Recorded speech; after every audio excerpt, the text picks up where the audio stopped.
Radio Kantipur, radio राष्ट्रको। वैवाहिक अङ्गीकृत सम्बन्धी प्रावधानमा कुरा नमिल्दा 95% सहमति भएर पनि नागरिकता विधेयक 2 वर्षदेखि संसदीय समितिमा अलपत्र। नेपाली पुरुषसँग बिहे गरेको 7 वर्षपछि मात्र विदेशी महिलालाई नागरिकता दिने नेकपाको बटम लाइन विपक्षी दलले नमान्ने। लकडाउन खुकुलो बनाएर पनि 30 दिनसम्म कर नलिन सर्वोच्च अदालतले आदेश दिएपछि सरकार चरम आर्थिक संकटमा, प्रदेशहरूमा पनि फजुल खर्च उच्च। फौजी किराको प्रकोपबाट 42 जिल्ला प्रभावित। प्रदेश 1 मा मात्रै 10,500 बढी हेक्टर जमिनमा लगाएको मकै बाली नष्ट। प्रदेश 5 मा पनि उच्च प्रभाव। नयाँ कानूनलाई आधार मान्दै चीनले हङकङमा सुरक्षा सम्बन्धी कार्यालय स्थापना गर्ने। चीनलाई अन्तर्राष्ट्रिय अदालतमा लैजान ईयूको संसदबाट प्रस्ताव पारित। र इङ्ग्लिस प्रिमियर लिग फुटबलको पछिल्लो खेलमा ब्राइटन, वुल्भरह्याम्पटन र क्रिस्टल प्यालेस विजय। लेस्टर सिटी पनि वाटफोर्डसँग बराबरीमा रोकियो। नमस्कार, कान्तिपुर डायरीबाट साथी दिवा अनि तेजेन्द्रको समाचार अब विस्तारमा। 2072 सालको संविधानले नागरिकताका सन्दर्भमा अन्तरिम संविधान 2063 को भन्दा केही सजिलो व्यवस्था गर्यो। संविधान आएको झण्डै 5 वर्ष भइसक्दा पनि संवैधानिक व्यवस्था कार्यान्वयनका लागि ऐन नबन्दा संविधानले नागरिक मानेका व्यक्तिले समेत नागरिकता पाएका छैनन्। संविधानको मर्म अनुसार नागरिकता ऐन संशोधन गर्न संसदमा विधेयक पेश भएको 2 वर्ष हुँदा 95% अन्तर्वस्तुमा सहमति जुटिसकेको समिति सभापति शशि श्रेष्ठको भनाइ छ। तर बाँकी भएको 5% वैवाहिक अङ्गीकृत नागरिकताका विषयमा कुरा नमिल्दा वंशज र जन्मसिद्ध नागरिकता पाउनुपर्नेहरू हरेक वर्ष राज्यविहीन बन्दै गइरहेका छन्। महिला कानून र विकास मञ्चले गरेको एक अध्ययन अनुसार प्रत्येक वर्ष 6.5 देखि 7 लाख जनसंख्या 16 वर्ष पुग्छन्। तीमध्ये 16 वर्ष पुगेका 4,15,000ले मात्रै नागरिकता लिन्छन्। यही हिसाब अनुसार पनि वर्षमा करिब 2 लाख नेपाली नागरिकता विहीन हुने गरेको तथ्याङ्क मञ्चसँग छ। अध्ययन अनुसार महिला सीमान्तकृत वर्गको नागरिकतामा पहुँच न्यून देखिन्छ। संविधानको 11(5) ले नेपाल वंशजका आधारमा नागरिकता दिने व्यवस्था गरेको छ। त्यस्तै बेचबिखनमा परेको, वैदेशिक रोजगारीमा बेचबिखनमा परेको, यौन शोषणमा परेर गर्भधारण गरेको नेपाली महिलाबाट जन्मिएका सन्तानलाई मध्यनजर गर्दै विदेशी भूमिमा जन्मिएको भए पनि आमासँग वंशजको नागरिकता छ भने सन्तानलाई नागरिकता दिने व्यवस्था संविधानले गरेको छ। त्यही व्यवस्था अनुसार आएको विधेयकमा समितिमा सहमति पनि जुटिसकेको छ। तर सहमति जुटेको वर्ष दिन पुग्दा समेत विधेयक पारित नहुँदा समस्या झन गहिरो बन्दै गइरहेको छ। सरकारले यस वर्षदेखि तलब खाने सबैले प्यान नम्बर लिनुपर्ने बाध्यकारी व्यवस्था गरेपछि नागरिकता विहीनलाई थप समस्या भएको भन्दै विधेयक सहमतिमै टुङ्ग्याउन समिति लागि पर्दा ढिलाइ भएको राज्य व्यवस्था समितिकी सभापति श्रेष्ठले बताउनुभयो। जन्मका आधारमा नागरिकता लिइसकेका आमा बाबुका छोराछोरीले सहजै वंशजका आधारमा नागरिकता पाउने प्रावधानमा सहमति जुटिसकेको छ। तर कार्यान्वयनमा नआउँदा पीडा दिनदिनै बल्झदै गएको छ।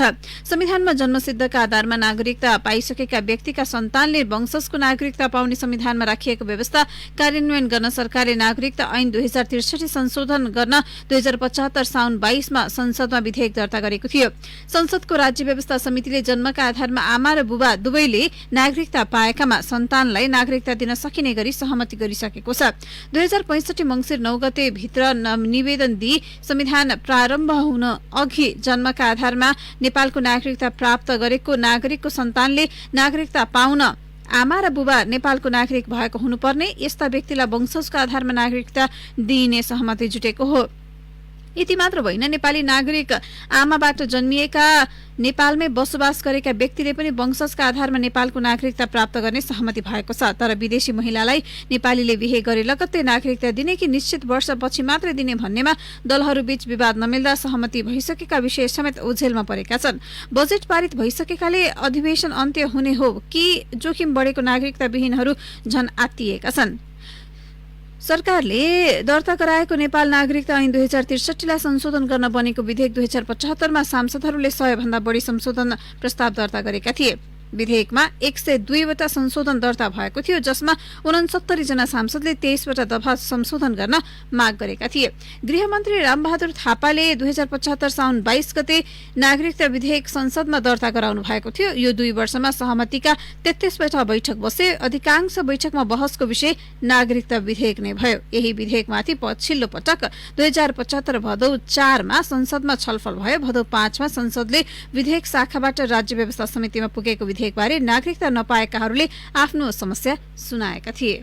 नेकपाले नेपाली पुरुषसँग बिहे गरेर आउने विदेशी महिलाले 7 वर्षपछि मात्रै वैवाहिक अंगीकृत नागरिकता पाउनुपर्ने निष्कर्ष निकालेको छ। वैवाहिक अंगीकृतकै कारण नागरिकता विधेयक संसदीय समितिमा अड्किएपछि आफ्नो धारणा बनाउन हिजो बसेको सचिवालय बैठकले सो निष्कर्ष निकालेको हो। नेकपा प्रवक्ता नारायण काजी श्रेष्ठले भन्नुभयो, संसदमा विचाराधीन नागरिकता विधेयकका कतिपय प्रावधानबारे छलफल भयो। नेपाली पुरुषसँग विवाह गरेर आउने विदेशी महिलाले प्राप्त गर्न सक्ने अंगीकृत नागरिकताको प्रावधानबारे छलफल गरेर निष्कर्ष निकालिएको छ। त्यस्ता विदेशी महिलाको हकमा 7 वर्ष देशभित्रै बसेको पुष्टि भएपछि विदेशमा नागरिकता वा त्यस्तै प्रमाणपत्र लिएको भए त्यसलाई परित्याग गर्ने कारबाही चलाएको प्रमाण पेश गरेपछि वैवाहिक अंगीकृत नागरिकता प्राप्त गर्नु उपयुक्त हुन्छ भन्ने निष्कर्ष निकालियो।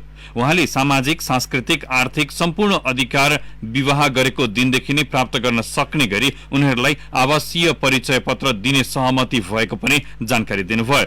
बैठकले समितिमा सहमतिको अन्तिम प्रयास गर्ने र सहमति जुटेन भने मतदानमा जाने निर्णय पनि गरेको छ। प्रधानमन्त्री केपी शर्मा ओली र नेकपा अध्यक्ष पुष्पकमल दाहालले शुक्रबार साँझ प्रतिनिधि सभाको राज्य व्यवस्था तथा सुशासन समितिका नेकपाका सदस्यहरूसँग वैवाहिक अंगीकृत नागरिकताबारे राय माग्नु भएको थियो। सत्तारूढ नेकपाको सचिवालयले गरेको निर्णय अनुसार नै नागरिकता विधेयक संसदबाट पारित हुने स्थिति आए भारतसँग परापूर्व कालदेखि चल्दै आएको रोटी बेटीको सम्बन्धमा दरार आउने भन्दै विपक्षी कांग्रेस, राजपा र समाजवादी पार्टीले त्यसको स्वामित्व नलिने निर्णय गरेका छन्। नेकपा सचिवालय बैठकले गरेको निर्णय बमोजिम विधेयक पारित भए नेपाली पुरुषसँग विवाह गरी आउने विदेशी महिलाले अंगीकृत नागरिकता लिन 7 वर्ष कुर्नुपर्नेछ। तत्कालीन अन्तरिम संविधानका अनुसार बनाइएको नागरिकता ऐन 2063 प्रावधान अनुसार यस्ता महिलाले विवाह गरी आए लगत्तै नागरिकता पाउँदै आएका छन्। प्रतिपक्षी दलले स्वामित्व नलिने निर्णय गर्नुका पछि केही राजनीतिक र सामाजिक सवाल छन्। खास गरी तराई मधेसमा नागरिकताको विषय जहिले राजनीतिक मुद्दा बन्ने गरेको छ। 2062-63 को जनआन्दोलनपछि यो विषयले सडक नै तातेको थियो। मधेसको रापतापलाई शान्त पार्न त्यतिबेला अन्तरिम सरकार नागरिकता बाँड्ने अभियान चलाउन बाध्य भएको थियो। त्यही भावना अनुसार अन्तरिम संविधानमा पनि प्रावधान राखियो। त्यही संविधान अनुसार ऐन 2063 आयो। ऐनको दफा 5 मा भनिएको छ, नेपाली नागरिकसँग वैवाहिक सम्बन्ध भएकी विदेशी महिलाले नेपालको नागरिकता प्राप्त गर्न चाहेमा तोकिएको अधिकारी समक्ष तोकिएको ढाँचामा निवेदन दिनुपर्नेछ। त्यसरी निवेदन दिँदा नेपाली नागरिकसँग भएको वैवाहिक सम्बन्धको र आफूले विदेशी नागरिकता त्याग्ने कारबाही चलाएको निस्सा पनि साथै पेश गर्नुपर्नेछ। कानूनमा यो प्रावधानका आधारमा नेपाली पुरुषसँग विवाह गरी आउने विदेशी महिलाले तत्काल नागरिकता पाउन थालेका थिए।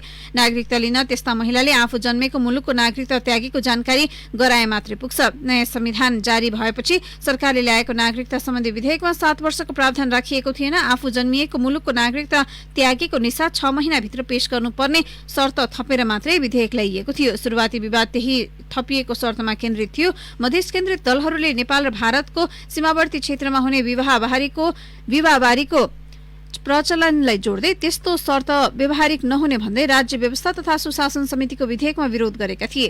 कांग्रेसकै धेरैजसो सांसदको धारणा त्यसको विपक्षमा थियो। भारतमा राशन कार्ड र मतदाता परिचय पत्रका आधारमा सम्पूर्ण अधिकार प्राप्त गर्न सक्ने भएकाले यस्तो शर्त व्यवहारिक नहुने तर्क अघि सारिएको थियो।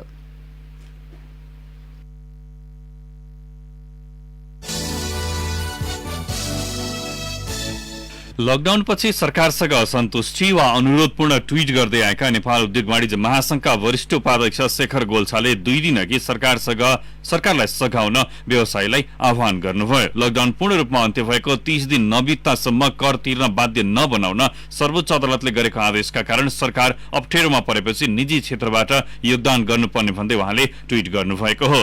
गोल्छाको ट्वीटमा भनिएको छ, सर्वोच्च अदालतको आदेशले कठिन अवस्थामा हामीलाई केही सहज भएको छ, तर मेरो आग्रह सक्ने उद्यमी व्यवसायी साथीहरूले राजस्व बुझाएर सरकारलाई सहयोग गर्नुहोस्। नसक्ने साथीहरूको समस्या सरकारले पनि सुनिदियोस्। सहकार्यबाटै संकट टर्छ। गोल्छाले भने जस्तै निजी क्षेत्रले अहिले कर बुझाएर सहयोग नगरे सरकार गम्भीर आर्थिक संकटमा फँसिरहेको छ। चैतबाट गरिएको लकडाउनका कारण राजस्व संकलनमा आएको गिरावट, सर्वोच्च अदालतको आदेशपछि जम्मा गर्नै पर्ने कर दाखिला नहुने र असारमा अनिवार्य खर्च गर्नुपर्ने कारणले सरकार संकटमा परेको हो। अर्थका अधिकारीहरूका अनुसार जेठ मसान्तसम्ममा सरकारसँग भएको मौजदात सबै सकिएको छ। ती अधिकारीले भने गत जेठ मसान्तसम्म 58 अर्ब 84 करोड रुपियाँ बचतमा छ। अबको केही दिनमै आय व्यय बराबरीको अवस्थामा पुग्नेछ। हरेक दिन कहाँबाट पैसा जुट्ला र असारमा गर्नुपर्ने क्षेत्रमा खर्च गर्ने भनेर हिसाब हेरिरहेका छौं। विगतका वर्षहरूमा सरकारी रकमको मौजदात विवरण राष्ट्र बैंकबाट लिने गरिए पनि यसपटक महालेखा नियन्त्रकको कार्यालय र अर्थकै अधिकारीहरूले हरेक खाता हेरिरहेका छन्। ती अधिकारीले भने तर खर्च अनुसारको आमदानी देखिँदैन। जवाफ पेश गरिसकेपछि पनि सर्वोच्च अदालतले पुरानै आदेशलाई निरन्तरता दिएकाले विभिन्न रणनीति तयार पारेर खर्चको जोहो गर्दैछौं। अर्थको राजस्व, बजेट, वैदेशिक महाशाखा र भन्सारका अधिकारीहरूसँगको कुराकानीका आधारमा स्रोत जुटाउन मुद्दामा अनुकूल फैसलाका लागि सर्वोच्च अदालतमै लबिङ जारी राख्ने रणनीति देखिन्छ।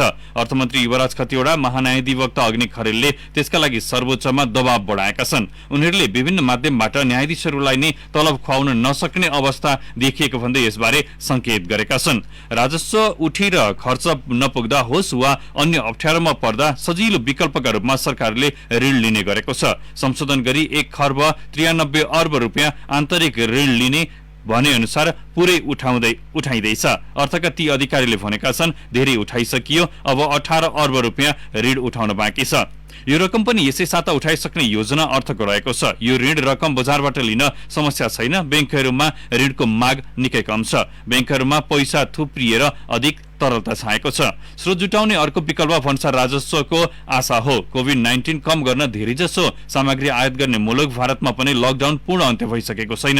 अन्य देशमा सामग्री आयात गर्न हवाई सेवा सञ्चालन भएको छैन। नेपालमा पनि लकडाउनका कारण यातायातदेखि आपूर्ति प्रणालीको अवरोधका कारण चैत्र लागे लगत्तै आयात कम भएको देखिन्छ। खर्च जुटाउने चौथो विकल्पका रूपमा अर्थले वैदेशिक सहायता तथा ऋण अन्तर्गतको रकम हेरिरहेको छ। चालू आर्थिक वर्षमा वैदेशिक सहायताबाट 32 अर्ब र वैदेशिक ऋणबाट 1 खर्ब 21 अर्ब प्राप्त हुने अनुमान अर्थ मन्त्रालयले गरेको छ। अनुदान र ऋण प्राप्त गर्न भनिएका क्षेत्रहरूमा सरकारले नै खर्च गर्ने र पछि शोध भर्नाका रूपमा दात्री निकायहरूबाट लिने चलन रहिआएको छ। लकडाउन लगत्तै सरकारले राजस्व संकलन कम हुने आंकलन गर्दै सबैभन्दा पहिले आँखा लगाएको क्षेत्र हो विभिन्न कोषहरू। करका रूपमा दाखिला हुने तर सम्बद्ध सरकारी निकायकै स्वायत्तता हुने कोषहरूमा जम्मा भएको रकम समेत राजस्व खातामा जम्मा गर्न पाउने निर्णय मन्त्री परिषदले लकडाउन लगत्तै गरेको थियो। त्यसकै आधारमा चैत्र 24 गते अर्थसहित सञ्चार तथा सूचना प्रविधि मन्त्रालयको जिम्मेवारी सम्हालेका मन्त्री खतिवडाले दूरसञ्चार प्राधिकरणमा रहेको 1 कोषको रकम तान्ने निर्णय गर्नुभएको थियो। उल्लेखित 5 शीर्षक मौजदात, आन्तरिक ऋण, भन्सार महसुल, सुद भर्ना र गैर करबाट बढीमा 1 खर्ब 46 अर्ब रुपियाँ संकलन हुने सम्भावना छ। तर अर्थले गरेको असार मसान्तसम्म हुने खर्चको अनुमान अनुसार यसले भने पुग्दैन। बजेट वक्तव्यमा प्रदेशहरूले कोभिड-19 पछिको परिस्थितिका कारण स्रोतको संकुचन भएकाले खर्च कटौती गरेको भन्ने विषय छुटाएका छैनन्। तर फजुल खर्चमा सबैजसो प्रदेशले ठूलो रकम विनियोजन गरेका छन्। उच्च अधिकारी र कर्मचारीका लागि पारिश्रमिक भत्ता, जिन्सी सुविधा शीर्षकमा चालू आर्थिक वर्षमा खर्च हुने अनुमानित रकमको तुलनामा आगामी वर्षको बजेट उल्लेख्य वृद्धि गरिएको छ। सवारी साधन खरिद, परामर्श खर्च, तालिम तथा गोष्ठी, इन्धन, पानी, बिजुली जस्ता शीर्षकको बजेट पनि बढाइएको छ। प्रदेश का समिति तथा बोर्डलाई वितरण गरिने रकममा पनि उल्लेख्य वृद्धि गरिएको छ। सवारी साधन खरिदका लागि कर्णाली बाहेक सबै प्रदेशले बजेट थपेका छन्। आगामी आर्थिक वर्षका लागि गाडी, मेसिन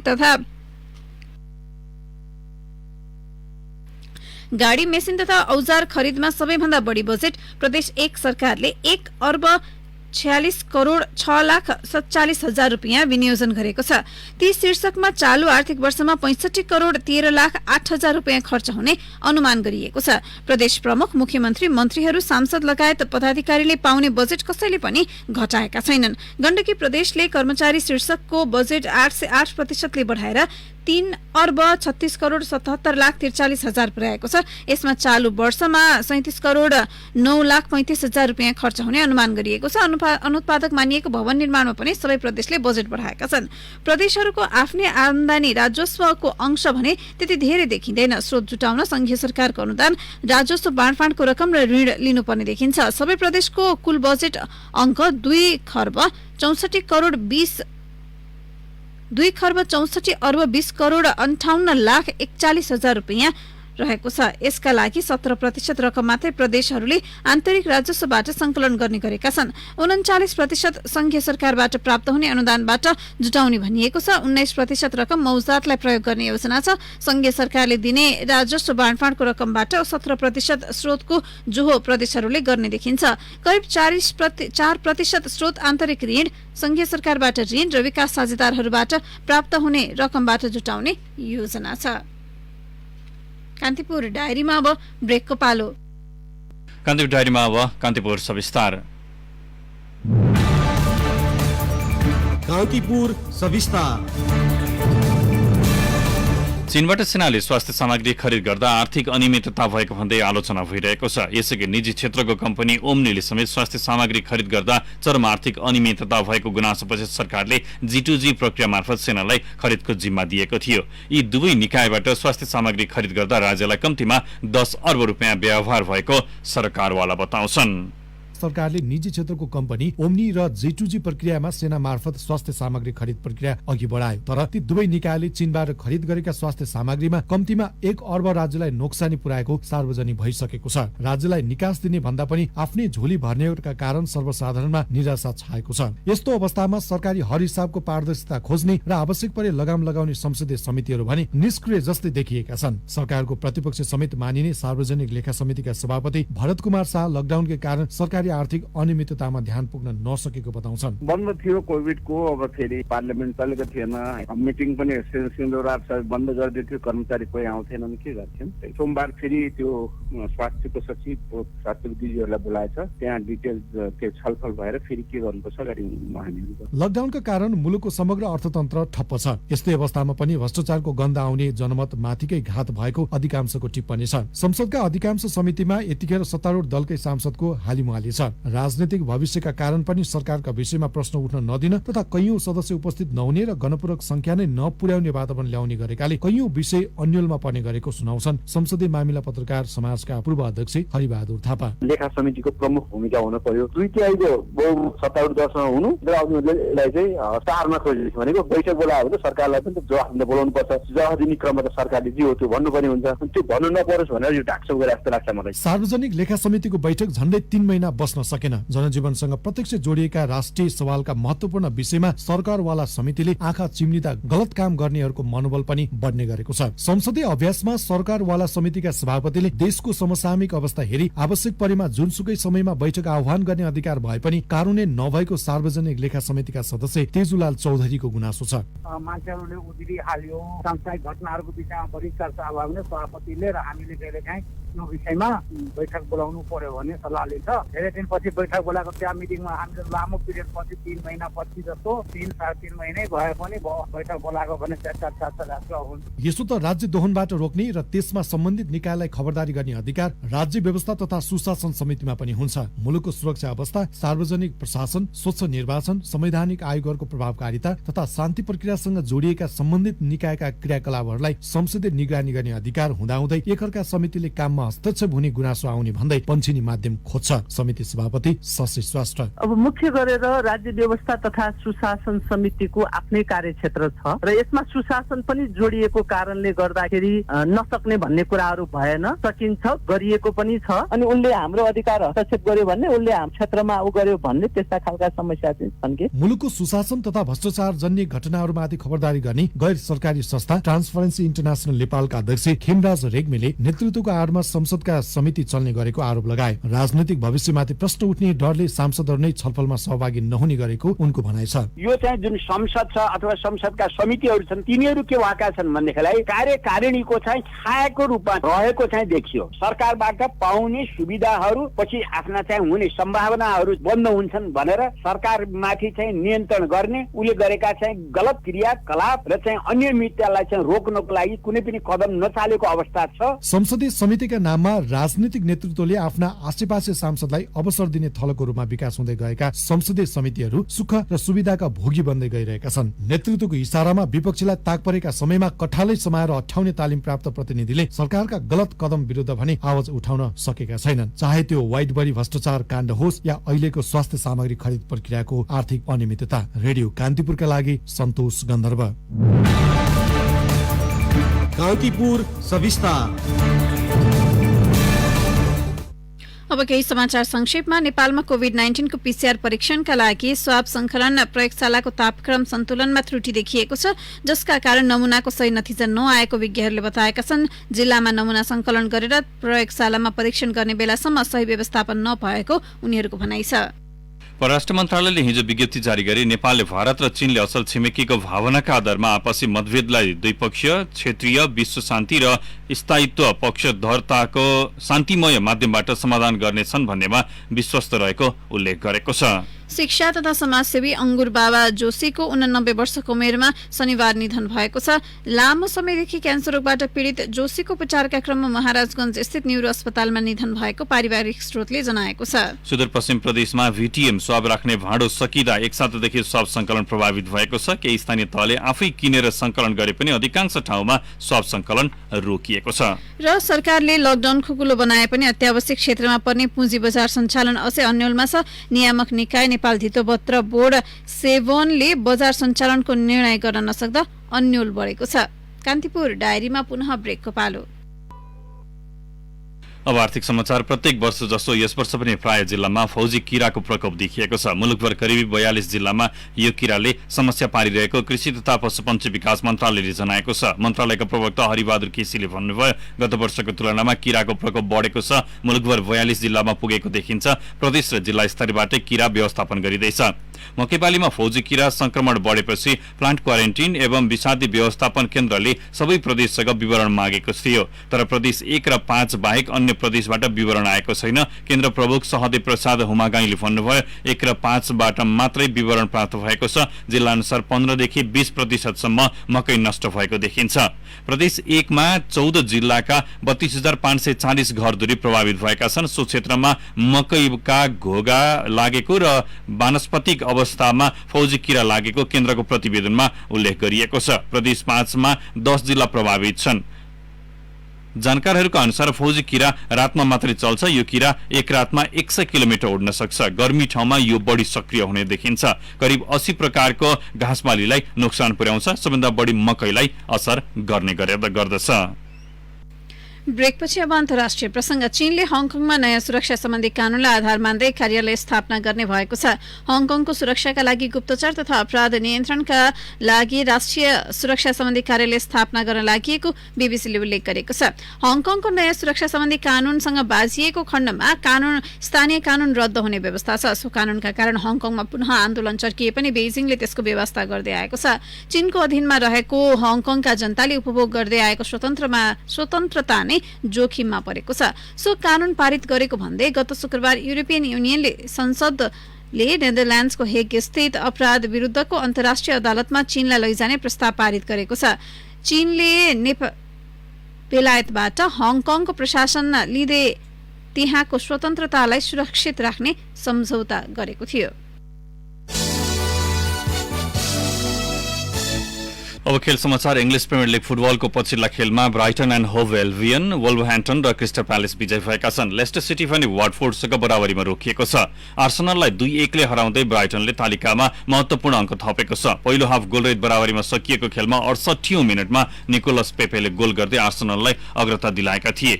75औं मिनेटमा लेविस डुङ्कले गोल गर्दै ब्राइटनलाई बराबरीमा ल्याए। खेलको इन्जुरी समयमा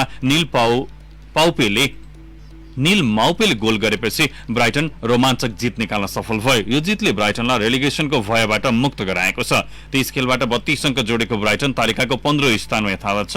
हारसके आर्सेनलको 2 स्थान माथि उक्लने मौका समेत चुकेको छ। वुल्भरह्याम्पटनले वेस्ट ह्याम युनाइटेडलाई तथा क्रिस्टल प्यालेसले बर्नमाउथलाई समान 2-0 ले स्तब्ध पारे। जितसँगै वुल्भरह्याम्पटन 46 अंकमा तालिकाको 6औं स्थानमा उक्लिएको छ। क्रिस्टल प्यालेस पनि 42 अंकमा तालिकाको 9औं स्थानमा पुगेको छ।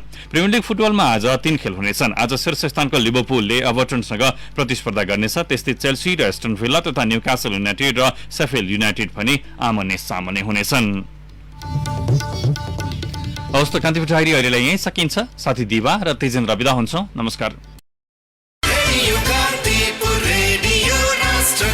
सूचना र मनोरञ्जनको संवाहक रेडियो राष्ट्रको रेडियो कान्तिपुर।